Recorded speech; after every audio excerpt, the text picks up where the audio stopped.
حضرت لقمان حکیم، یا بنی جالس العلماء، اے میرے بیٹے علماء کی ہم نشینی اختیار کرو، علماء کے ساتھ اپنا اٹھنا بیٹھنا اختیار کرو، وزاحمہم برکبتیہ، اور علماء کے سامنے زانوی تلمس طے کرو، یعنی علماء کی شاگردی اختیار کرو، علماء کی ہم نشینی اختیار کرو، علماء کی شاگردی اختیار کرو۔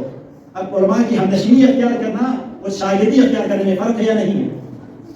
اگر کہیں پر محفل میں علماء جہاں ہوتے ہیں آپ ان کے ساتھ اٹھتے بیٹھتے ہیں تو یہ ہم نشینی ہے، علماء کے سامنے کتاب لے کر آپ زانوی تلمس طے کرتے ہیں تو یہ شاگردی ہے۔ لہٰذا ہم نشینی اختیار کرو، ہم شاگردی اختیار کرو علماء کی۔ کیوں؟ لقمان حکیم کہتے ہیں فَإِنَّ الْقُلُوبَ لَتَحَيَّا بِالْحِكْمَةِ كَمَا تَحَيَّا